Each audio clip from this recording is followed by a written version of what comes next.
우리는 지난 시간 십자가 위에 달리신 예수님의 다리가 꺾이지 않았고 한 군인이 창으로 예수님의 옆구리를 찔렀다라는 그 이야기를 함께 살펴보았습니다.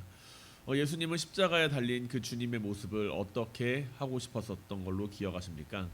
십자가에 달리신 예수님, 그 예수님의 죽음을 빨리 정리하고 싶었습니다. 유월절이 다가왔고요. 예수님을 십자가를 안식일이 다가왔고 유월절이 다가오고 안식일이 다가오는 그날 유대인들은 안식일 날에 시체가 걸려 있는 것을 원하지 않았죠. 그래서 빌라도에게 그 사람들 십자가에 매달린 사람들의 다리를 꺾어서 빨리 해치워 버리자라는 식으로 죽음을 앞당기기 위해서 그런 조건을 요청했습니다. 군인들은 예수님과 함께 십자가를 달렸던 그 두 행악자의 다리를 꺾었습니다. 그들은 고통 가운데 죽어갔겠죠. 그런데 예수님에 이르러서는 그 다리를 꺾었나요? 꺾지 않았나요? 꺾지 않았습니다. 꺾지 않고 창으로 옆구리를 찔러 그 죽음을 확인했죠. 사람들은 예수님의 죽음을 확인했습니다. 모든 것이 다 끝났다라고 생각을 했을 겁니다. 모든 게 다 끝났겠죠. 실제적으로 보았을 때 다 끝난 것처럼만 보이는 사건입니다. 예수님이 십자가에 달려 죽으시고 창으로 옆구리를 찌르시고 거기서 물과 피를 흘리시고 그 생명이 다하는 그 순간 우리는 그 죽음이라는 순간을 끝이라고 생각을 합니다. 그리고 십자가를 세운 사람들은 이제 시체를 치우면 이 사건도 다 정리가 될 거다라고 생각을 했겠죠. 예수님의 제자들은 어땠을까요? 자신들이 바라보았던 기대와 소망이 무너졌다고 생각했을 겁니다. 그런데 오늘 요한복음에서 오늘 본문은 갑자기 자기 자신의 목소리를 이야기하기 시작합니다. 쉽게 말해가지고 예수님은 이런 사람이었다라고 계속 서술했어요. 요한복음에서 그 기자는 예수님께서 이제 뭐 이렇게 말씀하시고 제자들은 이렇게 말씀하셨다라고 이야기를 하면서 쭉 이제 서술을 해요. 자, 그거를 뭐라고 하죠? 그걸 이제 관찰자의 시점에서 3인칭 관찰자의 시점에서 이제 그것을 서술하기 시작합니다. 그러다가 이제 예수님께서 십자가에 딱 달려 죽으시고 그리고 예수님께서 성경에 죽으시는 그 시점에서 예수님께서 죽으시는 그 시점 다음에 이어지는 내용을 우리가 바라보게 되면은 뭔가 이상한 느낌을 받아요. 왜냐하면 거기서는 그때까지 등장하지 않았던 요한이라고 하는 요한복음의 그 저자라고 하는 그 사람이 갑자기 짠 하고 등장하기 때문이죠. 마치 이제 우리가 이제 쭉 글을 써요. 산에 토끼가 살고 있었습니다. 그 토끼가 호랑이를 만났습니다. 호랑이가 토끼를 만나서 마요 반갑게 인사했습니다. 이렇게 쭉 이야기를 하다가 갑자기 주인공이 바뀌게 되는 시점이라는 거죠. 요한은 거기서 갑자기 글쓴이에게 이야기가 나오는 거예요. 나는 토끼를 좋아했습니다 라고요. 그러면 어떨까요? 우리는 당황하겠죠. 갑자기 왜 이런 이야기가 나오는 걸까? 라고요. 토끼는 토끼고 호랑이는 호랑이 그런 이야기가 쭉 진행이 되다가 갑자기 나는 토끼를 좋아합니다. 나는 토끼를 사랑합니다. 라고 이야기를 하면은 뭔가 이제 시점이 흐트러지게 된다는 거죠. 그런데 바로 예수님의 그 죽음 앞에서 요한복음은 자신의 정체를 드러내며 거기에서 이야기를 합니다. 뭐라고 이야기를 하죠? 이를 본 자가 증언하였으니 그 증언이 참이라 라고 요한은 자기 자신을 증거하고 있다라고 하는 거예요. 요한은 왜 이 순간 자신의 증언을 갑자기 내보내고 자신의 증언을 강조하고 있는 걸까요? 왜 그는 예수님의 죽음을 바라본 자신의 눈과 죽음에 대한 증언을 내세우고 있는 것입니까? 그것은 예수님의 십자가가 단순히 한 비참한 사람의 죽음이 아니기 때문이죠. 사람들의 눈에는 이 모든 것이 다 끝난 것처럼 보였지만 요한은 그 자리에서 하나님의 말씀이 이루어지는 것을 바라보고 있었다라는 이야기입니다. 오늘 말씀을 통해서 우리는 십자가를 바라보는 우리의 눈이 말씀 앞에서 그 십자가를 바라볼 수 있게 되길 원합니다. 십자가를 그냥 오래된 이야기로만 바라보는 것이 아니라 우리를 구원하신 실제 사건으로 믿고 그 은혜를 증언하며 살아갈 수 있는 그러한 시야를 가지고 그러한 고백을 담을 수 있기를 바랍니다. 십자가라고 하는 것은 어떠한 사건이죠? 십자가는 그냥 신화일까요? 아니면은 거짓말일까요? 누가 꾸며낸 이야기입니까? 아니죠. 십자가는 역사적인 사건입니다. 십자가는 실제로 일어났던 사건이다라는 것을 우리는 기억하고 있어야 돼요. 이를 본 자가 증언하였으니 그 증언이 참이라라고 하는 이 말, 요한은 자신이 직접 보았다고 말합니다. 다른 사람에게 들었던 이야기도 아니고 다른 사람에게 이제 이야기를 전하고 있는 것도 아니죠. 다른 사람이 이야기를 전하고 있는 것도 아니죠. 시간이 흐른 뒤에 만들어낸 아름다운 이야기는 더더욱 아닙니다. 요한은 십자가에 가장 가까이에 있었고요. 그는 예수님께서 고통당하시는 모습을 보았고 예수님께서 사랑하시는 제자에게 어머니를 부탁하시는 말씀을 들었을 겁니다. 그리고 예수님께서 머리를 숙이시고 영혼을 넘겨주시는 그 순간도 함께 마주했을 겁니다. 요한은 예수님께서 죽으신 것처럼 보였다라고 말하지 않습니다. 어떻게 이야기를 하고 있죠? 예수님이 잠시 의식을 잃었다라고 이야기를 하지도 않습니다. 요한은 군인이 예수님의 옆구리를 창으로 찌르는 그것을 다 목격했고 그리고 그곳에서 피와 물이 흘러내려오는 그 장면을 다 목격했습니다. 다시 말해서 요한은 예수님의 죽음을 그 자리에서 직접 마주한 사람이라는 이야기예요. 요한이 이것을 강조하는 이유가 있습니다.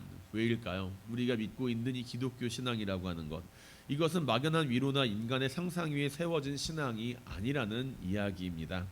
기독교 신앙은 우리가 믿는 복음은 실제 역사 가운데 일어난 사건을 기초로 하고 있다라는 거예요. 실제 역사로 일어난 사건, 바로 예수 그리스도의 십자가 사건이라는 그 사건을 기초로 우리는 믿음을 가지고 있고 그리고 신앙생활을 하고 있다라는 이야기입니다.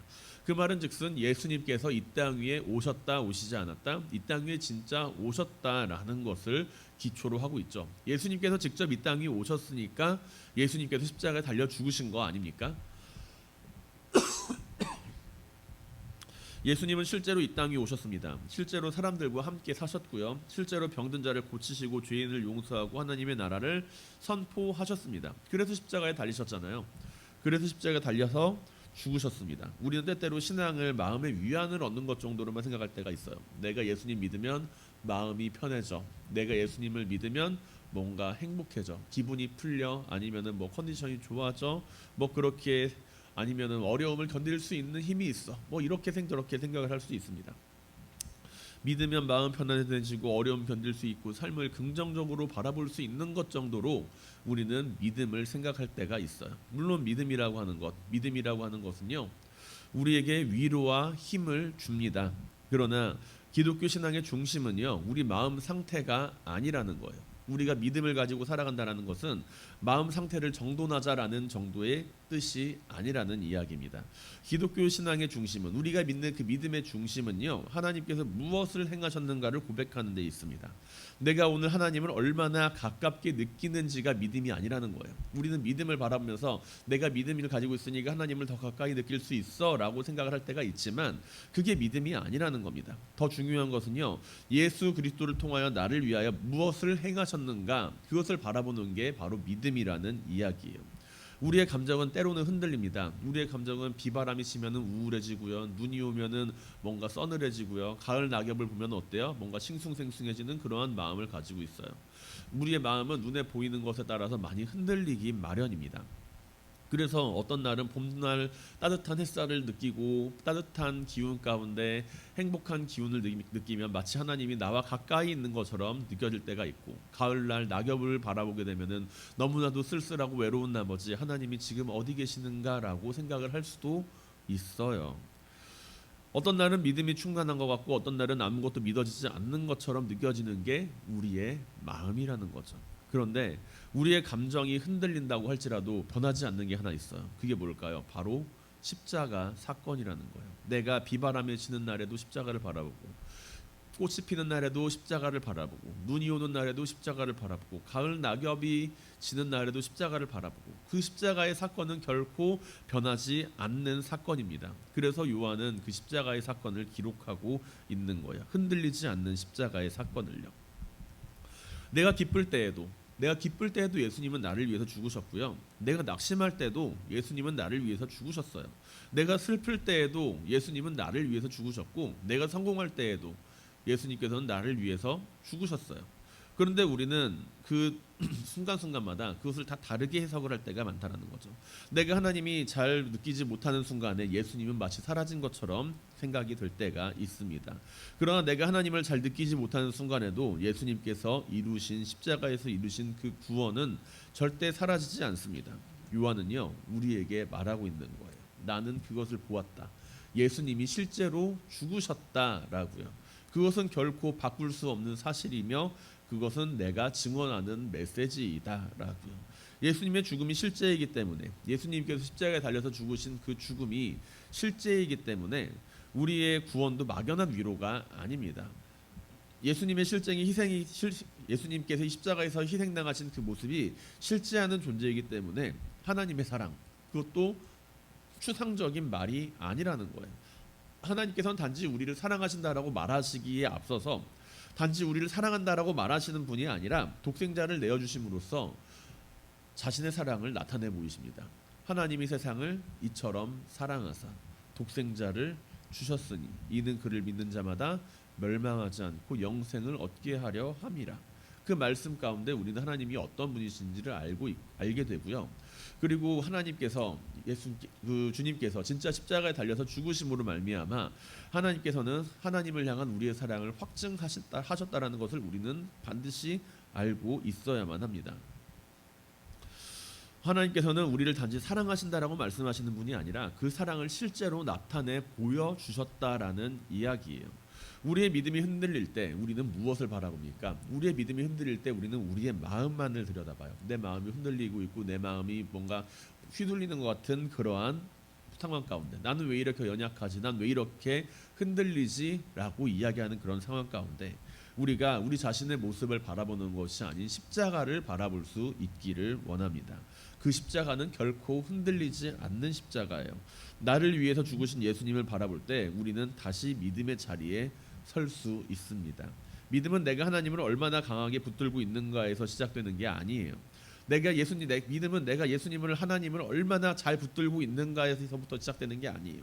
하나님께서 나를 얼마나 강하게 붙들고 계시는가를 깨닫는 데에서 우리의 믿음은 시작됩니다. 그리고 십자가는 우리에게 가장 확실한 증거를 나타내 보여주는 것입니다. 그래서 십자가의 증언은요 우리에게 믿음을 요구하는 거예요. 우리가 하나님을 잘 믿는다라고 이야기를 할 때 내가 하나님을 얼마나 잘 붙들고 있는가를 이야기하는 게 아니라 십자가의 증언 앞에서 우리가 얼마나 내가 주님을 향하여서 그 믿음 있는 생활을 살아가는지를 우리는 바라보아야 한다라는 이야기죠. 요한은 자신이 본 것을 증언하면서 그 목적을 분명하게 밝힙니다. 너희로 믿게 하려 함이니라 라는 거예요. 내가 이것을 너희에게 증언함은 내가 너희로 믿게 하려 함이라 이런 거예요. 요한은요 자기 자신이 가진 특별한 경험을 자랑했다라고 이 말을 기록했을까요? 그런 게 아니죠. 요한이 자신이 경험한 그 특별한 경험을 자랑하기 위해서 이 말을 기록한 것은 아닐 겁니다. 자신이 예수님과 가장 가까운 제자 가운데 하나였다라고, 나는 예수님의 십자가 근처에서 마지막까지 예수님 죽으시는 모습 다 봤어, 이거를 자랑하고 싶어가지고 그 내용을 기록한 것도 아니었을 거예요. 요한이 증언한 그 목적은 하나입니다. 뭘까요? 우리로 하여금 믿게 하려는 것, 우리로 하여금 예수님의 십자가를 믿게 하려는 것, 예수 그리스도가 하나님의 아들이시며 그리고 그분이 우리를 위하여 십자가에 달려서 죽으셨다라는 것을 믿게 하는 것, 그것이 목적이라는 것입니다. 그런데 우리는 여기서 한 가지를 생각해 보아야 합니다. 바로 십자가 곁에서는 요한만 있었던 게 아니라는 거예요. 십자가를 직접 보았다라고 해서 모두가 다 믿었다라는 게 아니라는 이야기입니다. 그 십자가 아래에는요 병사들도 있었고요, 그 유대 종교 지도자들도 있었고요, 예수님의 제자인 요한과 어머니 마리아를 비롯해서 예수님 발 앞에 모여 있는 사람들도 있었습니다. 예수님의 십자가 주변에는 많은 사람들이 모여 있었어요. 그 모인 사람들은 다 무엇을 보고 있었을까요? 무엇 근처에 있었을까요? 예수님의 십자가 근처에 다 모였고 예수님의 십자가 근처에 다 서 있었습니다. 유대 지도자들도 보았고요, 지나가던 사람들도 봤겠죠. 그리고 예수님을 조롱하던 사람들도 그 장면을 보았을 겁니다. 그런데 그들은 모두 예수님을 하나님의 아들로서 믿은 게 아닙니다. 보는 것과 믿는 것은 같지 않기 때문이에요. 우리는 눈에 보여야 다 믿을 거야 라고 생각을 합니다. 나에게 보여줘, 그러면 내가 믿을게 라고 이야기를 합니다. 그러나 사람들은 같은 사건을 보면서도 전혀 다르게 해석할 수가 있다라는 거예요. 그렇기 때문에 우리는 본다고 해서 다 믿음으로 이어지는 것은 아니라는 것이죠. 물론 보는 것으로 말미암아 믿게 되기도 하지만 우리는 보는 것이 곧 믿음이라고 하는 그 등식에서는 벗어나야 한다라는 이야기입니다. 사람들은 같은 사건을 보면서 서로 다르게 해석합니다. 어떤 사람에게 예수님의 십자가는요, 로마에 의해 처형당한 한 죄수의 죽음이었겠죠. 어떤 사람에게는 자신들을 불편하게 만들었던 선동자의 마지막 모습이었을 겁니다. 어떤 사람에게는 기대했던 메시아가 실패하는 그 사건이었겠죠. 그런데 요한은요, 같은 십자가를 바라보면서 하나님의 구원을 바라보았습니다. 그렇다면은 우리가 여기에서 질문하게 되죠. 믿음이란 뭘까요? 믿음이란 예수님의 십자가 앞에서 그 십자가를 바라보며 가지게 되는 믿음이란 뭘까요? 믿음은 단순히 예수님이 십자가에 달려 죽었다라고 하는 것을 인정하는 것이 아니라는 거죠. 내가 인정하건 인정하지 않건 예수님은 십자가 달려서 죽으셨어요. 내가 그 사실을 받아들이건 받아들이지 않건 예수님은 십자가에 달려서 죽으셨습니다. 역사적인 사건에 동의하는 것, 예수님이 십자가를 해서 죽으셨다라는 것을 동의하는 것만으로는 충분하지 않다라는 이야기예요. 믿음은 그 십자가가 바로 나를 위한 십자가였다라는 것을 받아들이는 모습이라는 거죠. 예수님께서 세상의 죄를 위해서 죽으셨다라는 사실과 예수님께서 나를 위해 죽으셨다라는 그 고백 사이에는 큰 차이가 있습니다. 우리는 어떻게 이야기를 하나요? 예수님께서 십자가에 달려서 죽으신 사건이 세상 모든 사람들의 죄를 위해서 죽으셨다라고 고백을 하고 있습니까? 아니면 나를 위해서, 나의 죄를 위해서 죽으셨다라고 고백을 하고 있습니까? 우리가 십자가를 객관적인 지식으로만 알고 있을 수 있어요. 왜냐하면 우리는 십자가에 대한 정보가 엄청 많거든요. 교회에 한 몇 년 다니고, 교회에 한 2, 3년 다니고, 교회에 다니게 되면 십자가가 뭐고, 예수님이 어떻게 돌아가셨고, 예수님이 왜 돌아가셨고, 그것에 대한 이야기를 굉장히 많이 접할 수가 있어요. 그리고 거기에 대한 결론은 항상 무엇이죠? 예수님은 세상 사람들의 죄를 짊어지시기 위해서 십자가에 달려 죽으셨다라는 이야기입니다. 그 사실을 아는 것, 그 사실을 아는 것과 그 은혜 안에 자신을 맡기는 것은 그런데 전혀 다른 내용이에요. 요한은 우리에게 정보를 제공하는 데서 멈추지 않습니다. 그는 우리에게 결단을 요구하고 있어요. 내가 본 이 사건을 너희는 어떻게 받아들이겠느냐라고 질문하고 있는 거예요. 십자가 앞에서는 중립으로 머물 수가 없다라는 이야기죠. 내가 저 사건을 바라보면서 십자가를 바라보면서 그 사건을 단순히 사건만으로 바라볼지 아니면 그것을 내가 믿음의 고백으로 드러낼지 그것은 우리에게 달린 문제라고 할 수가 있습니다. 그렇기 때문에 십자가 앞에서 주님께서는 우리에게 물어보시는 거예요. 너는 나를 누구라고 하느냐? 너는 십자가에 달린 나를 누구라고 하느냐라고요. 예수님을 위대한 스승으로만 바라보는 사람들은 위대한 한 의인의 죽음이라고 이야기를 하겠죠. 불의한 권력에 희생당한 의인으로서만 바라보게 되겠죠.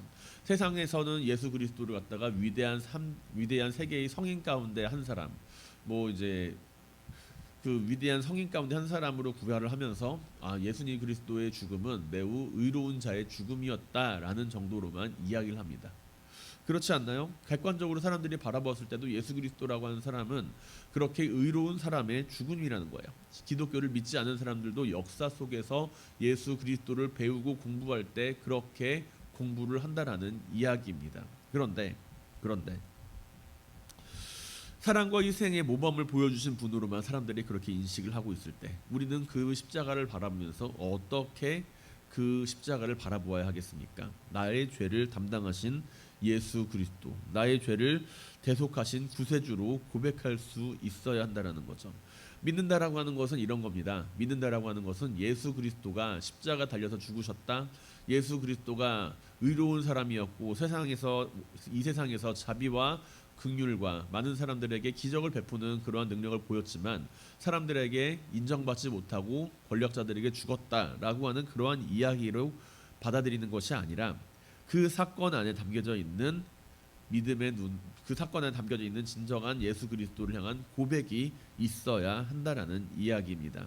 믿는다는 것은 내가 예수님에 관한 사실을 인정하는 것을 넘어서 자신의 생명을 예수님께 맡기는 것이라는 거예요. 내가 나를 구원할 수 없음을 인정하고 예수님이 나의 구원이심을 받아들이는 것이 바로 믿음입니다. 우리는 종종 자신의 선함을 의지합니다. 그래 내가 이 정도 살았으면 됐지.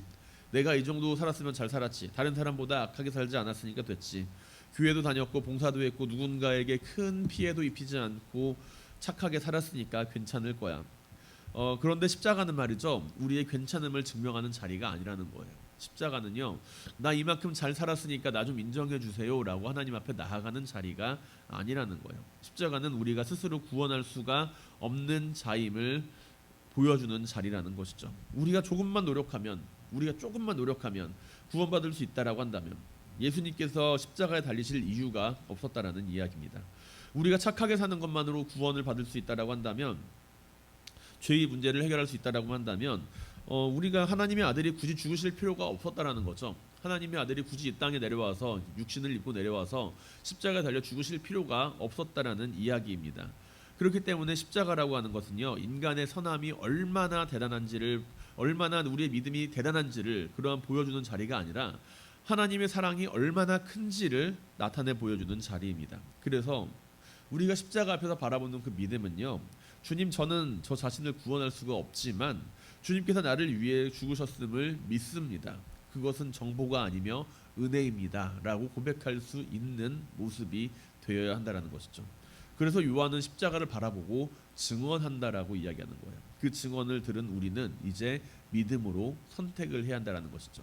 그것을 내가 단지 하나의 사건으로만 받아들일지, 아니면 그 증언 앞에서 나도 그 증언을 따라가는 믿음의 사람이 되어야 할지, 우리는 그 선택 앞에 서 있게 된다라는 것입니다.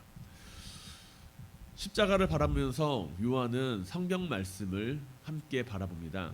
36절과 37절에서는 요한복음에서 요한이 십자가 앞에서 일어난 사건을 성경 말씀과 연결짓는 것을 보게 되죠.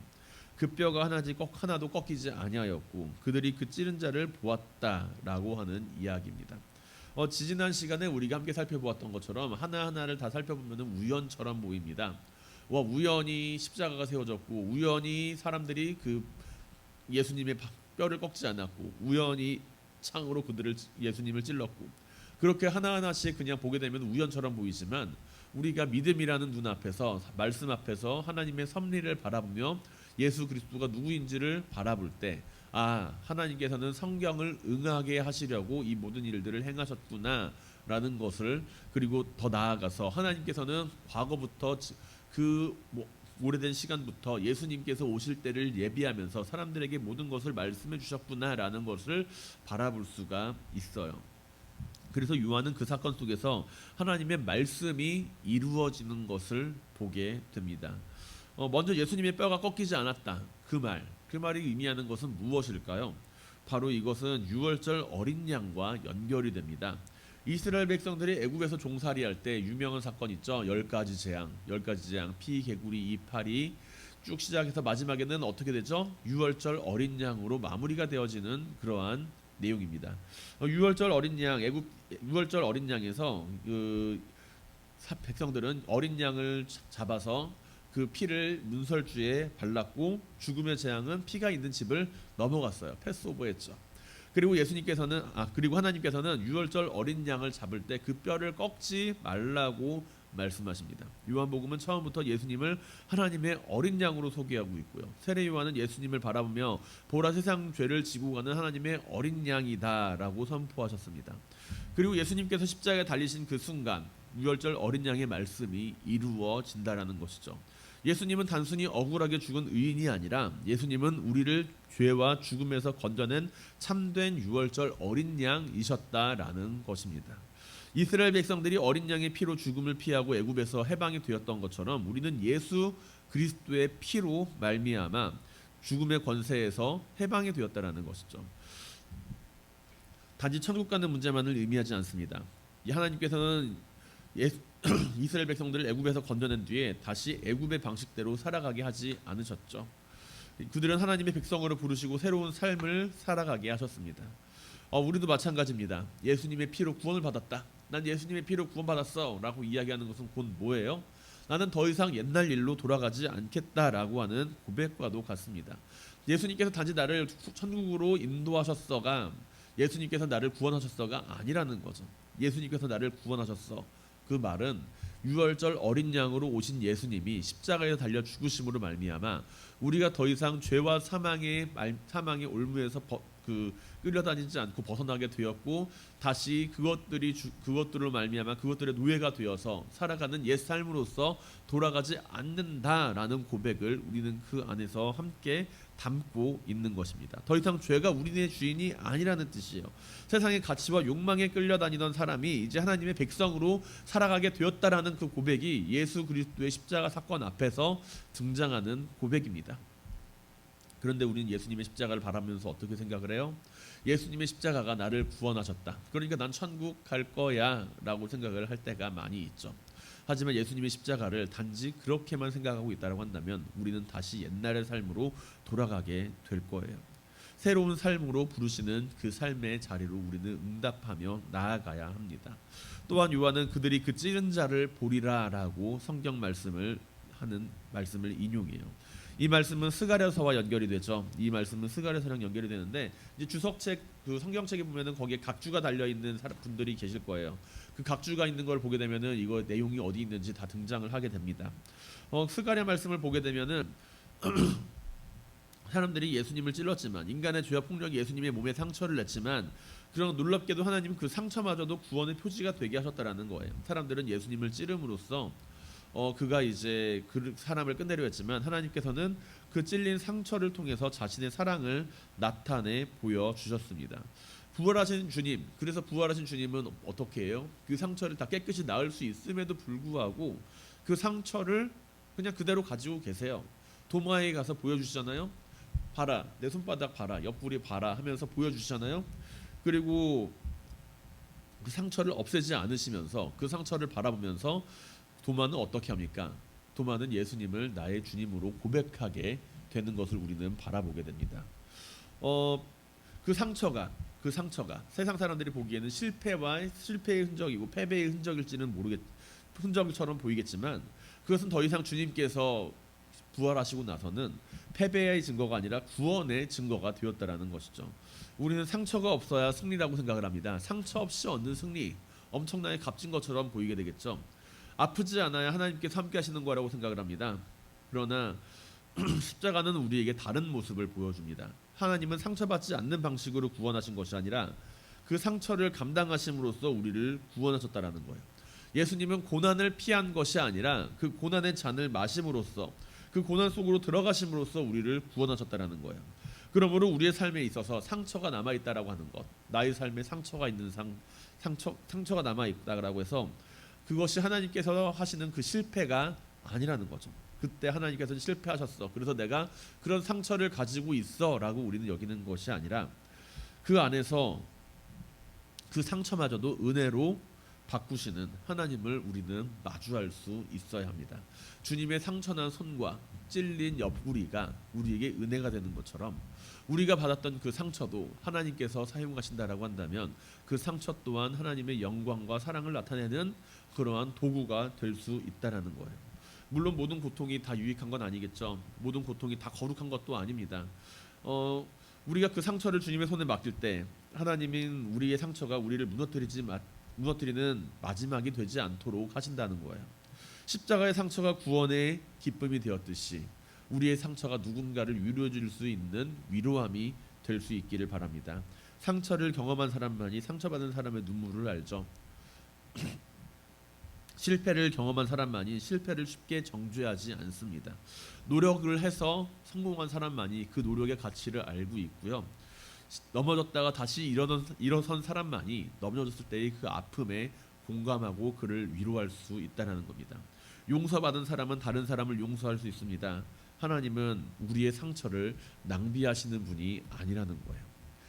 그렇기 때문에 우리는 주님께서 십자가에서 찔리시는 그 장면 가운데 그 장면을 바라보며 실패하거나 낙심하거나 좌절하는 것이 아니라 그 사건 속에서 성경이 이루어지는 것을 함께 바라보아야 합니다. 사람의 죄가 하나님의 계획을 무너뜨리는 것이 아니라 하나님은 인간의 죄와 폭력마저도 넘어서 자신의 구원을 이루시는 분이라는 것을 우리가 바라보아야 한다는 것이죠. 이것이 바로 십자가가 가지는 신비입니다. 인간은 죽이려 했지만 하나님은 살리시고 인간은 끝내려 했지만 하나님은 시작하셨습니다. 인간은 수치의 십자가를 세웠지만 하나님은 그 십자가를 구원의 보좌로 바꾸셨고 인간은 주님을 죽이고 패배시키기 위해 그 손과 발에 못을 박고 창으로 옆구리를 찔렀지만 하나님께서는 그 상처를 바라보면서 상처를 통하여서 사람들을 구원하시는 구원의 표지로 삼으십니다. 오늘 본문에서 요한은 자신이 본 것을 증언합니다. 이를 본 자가 증언하였으니 요한은 십자가를 보고서 침묵하지 않았어요. 그가 본 것은 단순히 한 사람이 비참한 죽음이 아니었기 때문이죠. 그가 본 것은 하나님의 사랑을 바라보았기 때문에, 그는 그 안에서 하나님의 말씀이 이루어지는 것을 보았기 때문에, 세상 죄를 지고 가는 어린 양의 희생을 바라보았기 때문에 그것을 우리에게 전했다라는 이야기입니다. 요한은 그 사건을 바라보면서 입을 닫지 않고 증언하며 펜을 들어요. 오늘 우리에게는 어떤 책임이 있을까요? 오늘 우리에게는 십자가를 바라보면서 어떠한 책임이 있습니까? 우리는 요한처럼 십자가를 직접 두 눈으로 본 것은 아니에요. 요한처럼 십자가를 직접 보고 그 아래 서 있었던 것은 아닙니다. 그러나 우리는 말씀을 통하여 요한의 증언을 들었습니다. 우리는 그 증언을 듣고 그 증언 앞에 섰습니다. 그리고 그 증언 앞에서 믿음을 고백합니다. 그 증언을 믿었고 믿음으로 구원의 은혜를 입었습니다. 그렇다면 이제 우리도 어떻게 해야 합니까? 우리도 증언해야겠죠. 우리도 증언해야 합니다. 증언해야 한다는 것은요, 모든 사람들이 지나다니는 길거리에서 큰 소리로 예수 그리스도가 살아나셨다, 예수 그리스도가 우리를 위하여 십자가에 달려 죽으셨다라고 선포하는 그러한 행동만을 의미하는 게 아니에요. 그것은 증언의 한 모습일 뿐이지 그게 증언의 전부는 아닙니다. 증언은 우리가의 말과 삶을 통하여 예수님이 누구이신지를 드러내는 것이에요. 우리가 용서할 수 없는 사람을 용서할 때 세상 사람들은 십자가를 바라보게 됩니다. 우리가 손해를 감수하면서도 정직을 선택할 때 세상은 십자가를 바라보게 됩니다. 우리가 상처받은 사람 곁에 머물러 줄 때 세상은 우리가 바라보는 십자가를 함께 바라보게 됩니다. 우리가 절망 속에서 하나님을 신뢰할 때 우리는 세상 사람들은 우리가 절망 가운데 바라보는 십자가를 바라보게 됩니다. 증언이라고 하는 것은요, 단지 말로만 하는 게 아니라는 거예요. 증언이라고 하는 것은 내가 그거를 봤다라고 자랑하는 것 더더욱 아니라는 거죠. 예수님께서 나를 사랑하시고 나를 구원하시고 나를 위해서 죽으셨다라고 하는 것을 자랑스럽게 떠들고 다니는 게 증언이 아니라 그것을 통해서 내 삶이 다시 거듭나는 삶으로 살아가는 것이 진정한 증언입니다. 그것을 위해서 주님께서는 십자가에 달려 죽으셨고요. 예수님께서는 우리가 예수님의 십자가를 바라보았다라고 증언하시는 것이 아니라 그 십자가 아래에서 예수님의 사랑을, 예수님의 희생을, 예수님의 말씀을 따라 살아가는 제자로서의 삶을 살아가게 하시기 위하여 십자가에 달려 죽으신 거 아닙니까? 십자가의 사랑으로 살아가는 삶 자체가 그렇기에 증언입니다. 내가 예수 그리스도의 십자가를 바라보며 그것을 입으로 증언하는 것이 아니라 내 삶으로 증언하며 나타낼 때, 십자가의 삶을 내가 바라보며 나아갈 때 우리는 예수 그리스도의 십자가를 짊어지는 증언자가 된다라는 것이죠. 때로는 분명하게 말할 필요도 있습니다. 십자가가 우리를 정죄하기 위한 마지막 정죄가 아니라 하나님께서 우리를 포기하지 않으셨다라고 하는 그 증거다라고 하는 사실을 때로는 말로 표현해야 할 수도 있습니다. 하지만 말만 가지고는 충분하지 않다라는 이야기예요. 말하지 말라는 것이 아니라 말을 하면서 우리는 그 삶을 나타내 보일 수 있는 삶으로 가지고 살아가야 한다는 것입니다. 그것이 바로 우리가 가지는 가장 큰 증거라는 것이죠. 사람들은 예수님을 찔렀지만 그 상처에서 새로운 구원이 흘러나오고, 사람들은 예수님을 끌어내리려 했지만 그 죽음으로 말미암아 생명의 길이 연결된 것처럼 우리가 예수 그리스도 앞에서 그 십자가를 바라보며 나아갈 때 우리 또한 요한처럼 예수님의 증언자가 될 수 있기를 원합니다. 요한은 우리를 향하여 말합니다. 그 십자가 아래에서 내가 보았고 나의 증언은 참되다. 그러므로 너희는 믿어라. 이 말씀 앞에서 우리가 믿음으로 응답할 수 있기를 바랍니다. 주님께서 나를 위하여 죽으셨음을 내가 믿습니다. 십자가에서 이루신 그 구원을 내가 믿습니다. 나의 의가 아니라 주님의 은혜로 내가 살아감을 고백합니다. 나는 예수님을 믿습니다. 나를 사랑하시기에 그 사랑 안에서 나는 사랑합니다. 그 사랑이 나를 살렸고 지금도 나를 붙들고 있습니다. 나는 더 이상 옛사람으로 살아가지 않겠습니다. 내가 하지 못하는 그 일처럼 보일지라도 나는 주님께서 행하신 그 사랑을 의지하며 그 사랑을 증언하며 살아가도록 하겠습니다. 십자가를 믿고 십자가를 증언하며 십자가의 사랑으로 살아가는 우리 모두가 될 수 있기를 주님의 이름으로 간절히 축원드립니다.